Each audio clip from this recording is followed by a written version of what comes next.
जातिगत जनगणना का मुद्दा तकरीबन एक साल से ऊपर चल रहा था। इस गर्माहट को थोड़ी आंच और कम मिली जब कांग्रेस नेता राहुल गांधी और खड़गे और कई कांग्रेसी बड़े नेता इसके समर्थन में उतर आए। अब ये वही कांग्रेस लोगों का कहना है कि जो पहले कांग्रेस नेता कहते थे कि जातिगत जनगणना नहीं होनी चाहिए, मतलब कि जो कांग्रेस है उन्हें कभी जातिगत जनगणना का समर्थन नहीं किया। तो चलिए हम जानते हैं इसकी सच्चाई क्या है। तकरीबन 100-150 वीडियो देखने के बाद, कई वैज्ञानिकों के तर्क सुनने के बाद, कई आर्टिकल्स को पढ़ने के बाद जो हमने सच्ची जानकारी निकाली वो आपके सामने प्रस्तुत करते हैं। लेकिन उससे पहले हम आपको दिखाते हैं वो बयान जो कई बड़े नेताओं ने दिए हैं।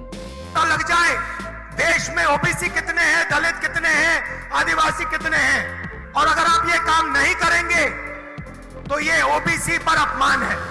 आपने ओबीसी की बात की, देश को दिखा दीजिए देश में कितने ओबीसी हैं। जाति आधारित जनगणना की मांग तो हम लोग किए ही थे ना, तो फिर हम लोग कहने न लगे भाई कि इसको ठीक से करिए, ठीक से करिए। आप जान ही रहे हैं, जब ये जाति जनगणना की मांग थी तो सभी दलों को हमने लिखा था और ये मांग की थी कि ये जाति जनगणना जो है पूरे देश में होनी चाहिए। विकास होगा, जाति जनगणना से ही भाईचारा आएगा, जाति जनगणना से ही भेदभाव खत्म होगा, जाति जनगणना से ही लोकतंत्र मजबूत होगा, जाति जनगणना से ही समाजवाद आएगा, जाति जनगणना से ही राम राज्य आएगा।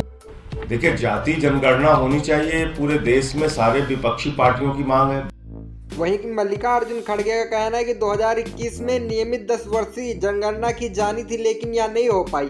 हम मांग करते हैं कि इसे तत्काल किया जाए और व्यापक जाति जनगणना को इस भिन्न का अंग बनाया जाए। मुझे आशंका है कि जातिगत जनगणना के अभाव में सामाजिक न्याय के कार्यक्रमों के लिए डेटा अधूरा है।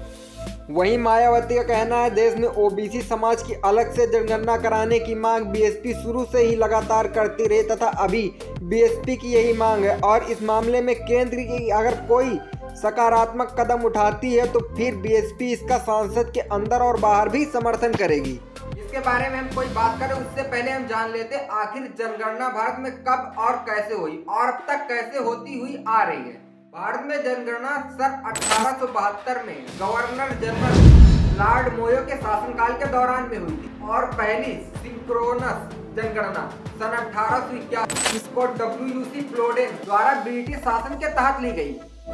इसके बाद 1981 से 1931 तक की जनगणना का डेटा दिया गया, लेकिन जब 1941 का डेटा देने का नंबर आया जनगणना के बाद तो उस डेटा को रिलीज नहीं किया गया, कई त्रुटियां बताकर उसे रिलीज नहीं किया गया।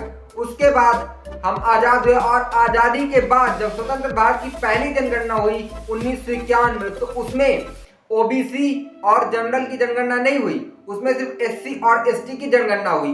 तब से अब तक एससी और एसटी की जनगणना होती हुई आई। सन 2011 में भी हुई थी जब कांग्रेस की सरकार थी, लेकिन कांग्रेस की सरकार ने डेटा नहीं दिया, उस जनगणना का डेटा पब्लिक में नहीं दिया। और उसके बाद अब होनी थी 2021 में, लेकिन 2021 में कोरोना के कारण ये जनगणना नहीं हो पाई। कानून के हिसाब से देश में आरक्षण की सीमा 50% से ज्यादा नहीं हो सकती।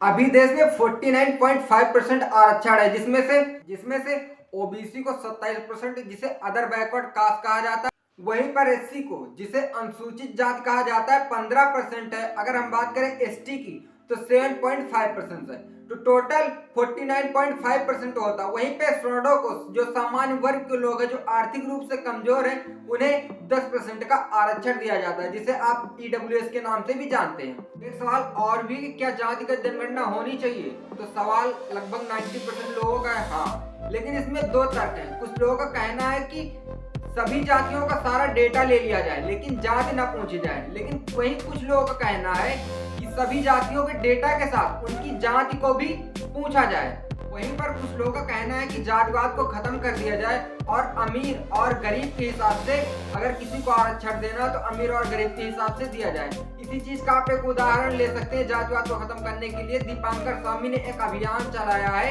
कि मैं किसी जात का नहीं हूँ, मैं सिर्फ हिंदू हूँ। आप इस वीडियो से समझ सकते हैं। कुछ तो बदलाव अब दिखने लगा है।